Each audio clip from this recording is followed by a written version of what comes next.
Neat ఎగ్జామ్లో ఎంత rank వస్తే ఈ కాలేజ్ని మనం ఆప్ట్ చేసుకోవచ్చో ఇప్పుడు చూద్దాం. ఓకే, మన క్యాస్ట్ ఆధారంగా మనకి ఇప్పటికే 720 మార్కులకు గాను కొన్ని స్కోర్ అయితే మనం సెక్యూర్ చేసాం.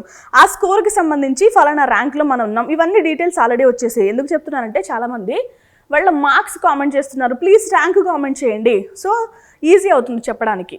ఓకేనా, రైట్. ఇప్పుడు కుత్బుల్లాపూర్లో ఉన్న గవర్నమెంట్ మెడికల్ కాలేజ్లో కనుక మీరు చదవాలి అంటే మీరు ఓసీ విద్యార్థి అయితే కనుక అబ్బాయిలు అనుకోండి 1,15,636 లోపు ర్యాంక్ రావాలి. అదే అమ్మాయిలు అయితే 1,15,646 లోపు ర్యాంక్ రావాలి.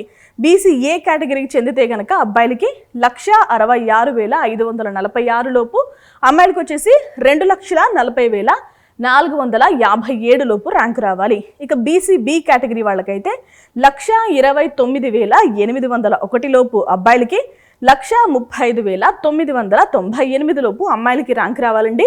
ఇక బీసీసీ కేటగిరీకి సంబంధించిన డీటెయిల్స్ చూద్దామండి. అబ్బాయిల ర్యాంక్ అయితే అవైలబుల్గా లేదు, అంటే గత సంవత్సరం ఇక్కడ బీసీసీ మేల్ క్యాండిడేట్స్కి అడ్మిషన్స్ జరగలేదు అని అర్థం.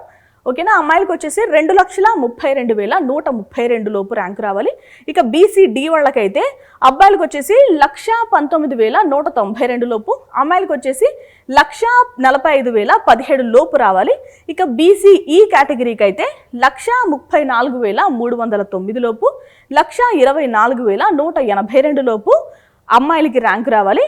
ఇక ఎస్సీ కేటగిరీ వాళ్ళకైతే 2,45,302 లోపు అబ్బాయిలకి, 2,42,600 లోపు అమ్మాయిలకి ర్యాంక్ రావాలి. ఇక ఎస్టీ కేటగిరీ వాళ్ళకైతే 2,45,189 లోపు అబ్బాయిలకి, 2,46,604 లోపు అమ్మాయిలకి ర్యాంక్ రావాలి.